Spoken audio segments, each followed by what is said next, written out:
وہ بابرکت شب رحمت ہے، شب نور ہے، جس کے دامن میں اتنی برکتیں ہیں کہ کوئی محروم نہیں رہتا۔ صرف وہ بد نصیب لوگ جو شرک میں مبتلا ہیں، جو سخت کینہ پرور ہیں، جو قطع رحمی کرتے ہیں، قاتل ہیں، عادی شرابی یا بدکار ہیں، انہیں اس مبارک رات میں محروم رکھا جاتا ہے، ورنہ اللہ کی رحمتوں کا عموم اس بابرکت راتوں میں اس قدر ہوتا ہے کہ کوئی گناہ گار جو اس کے حضور ہاتھ دعا کے لیے اٹھاتا ہے اور اپنا دامن پھیلا کے اس کی رحمتیں مانگتا ہے، اسے محروم نہیں رکھا جاتا، بلکہ اللہ سب گناہ گاروں کو جہنم کی آگ سے آزاد کر دیتا ہے۔ قرآن مجید میں ایک مقام دیکھیے کتنا دل آویز ہے۔ فرمایا ما یفعل اللہ بعذابکم، اللہ تمہیں عذاب دے کے کیا کرے گا؟ اس کی یہ چاہت نہیں ہے کہ تمہیں عذاب میں مبتلا کرے، اس کی چاہت یہ ہے کہ تم اس کی چوکھٹ پہ آؤ، جھولی پھیلاؤ، اس سے خیرات اور رحمت مانگو، اور وہ تمہارے ماضی کے سارے گناہ معاف کر کے، ساری غلطیاں معاف کر کے تمہیں اپنی رحمتوں سے مالا مال فرما دے۔ تو وہ بندوں کو بخشنے پہ، بندوں کی مغفرت کرنے پہ آمادہ ہے، اور اس کی رحمتیں بہانے تلاش کرتی ہیں۔ انسان کی فطرت کے اندر گناہ رکھا گیا ہے۔ آگ، ہوا، مٹی، پانی، یہ ان چار چیزوں کا مرکب ہے۔ اس کے جو عناصر ہیں اس میں کبھی اعتدال قائم نہیں رہتا، اور اس سے گناہ سرزد ہو جاتے ہیں۔ گناہ کرنے کے بعد بندے کا اس گناہ پہ اصرار کرنا، اڑ جانا، ضد کرنا، توبہ نہ کرنا اللہ کو یہ پسند نہیں۔ لیکن اگر اس سے گناہ سرزد ہو جائے تو پھر وہ توبہ کر لے تو اللہ کو یہ بہت زیادہ پسند ہے۔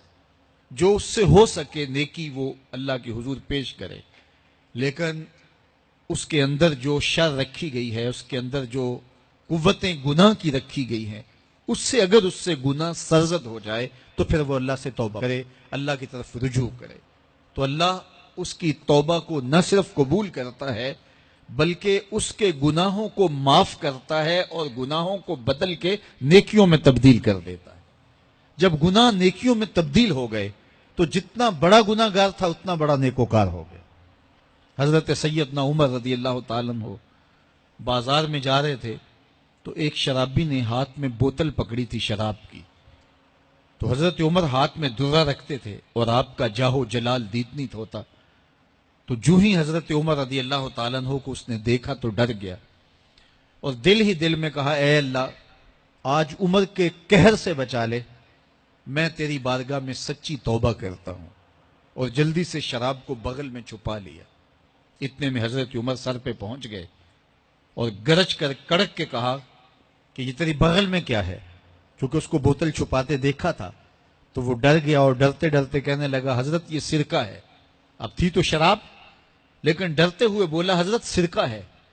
تو حضرت عمر نے کہا نکال۔ جب نکالا تو شراب نہیں تھی، واقعی سرکہ بن چکا تھا۔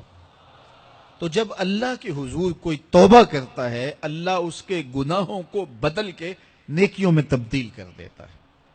حدیث پاک میں آتا ہے کہ قیامت کے دن اللہ ایک شخص کو کہے گا کہ اپنا نامہ اعمال پڑھ، تو وہ نامہ اعمال پڑھنے لگ جائے گا، تو نامہ اعمال کے اندر چھوٹے گناہ بھی ہوں گے، بڑے گناہ بھی ہوں گے، تو اللہ سے حیا کرتے ہوئے، شرم کرتے ہوئے وہ بڑے بڑے گناہوں کو چھوڑتا جائے گا اور چھوٹے چھوٹے گناہوں کو پڑھتا رہے گا۔ جب وہ سارے گناہ پڑھ چکے گا اور کتاب ختم ہوگی تو اللہ تعالیٰ اسے فرمائے گا میرے بندے تو نے یہ جتنے گناہ پڑے ہیں میں نے سب کو بدل کے نیکیوں میں تبدیل کر دیا۔ تو بندہ کہے گا اللہ ابھی تو میرے بڑے بڑے گناہ رہتے ہیں جو میں نے پڑھے ہی نہیں۔ فَضَحِكَ النَّبِيُّ حَتَّى بَدَتْ أَنْيَابُهُ، حضور جب یہ بیان فرما رہے تھے تو حضور اتنا مسکرائے کہ صحابہ نے حضور کی داڑھیں دیکھ لی۔ تو پہلے وہ بڑے بڑے گناہ چھوڑے جا رہا تھا، لیکن جب اللہ فرمائے گا کہ میں تیرے گناہوں کو بدل کے نیکیوں میں تبدیل کر دیا تو وہ کہے گا ابھی تو بڑے بڑے گناہ رہتے جو میں نے ابھی پڑھے ہی نہیں.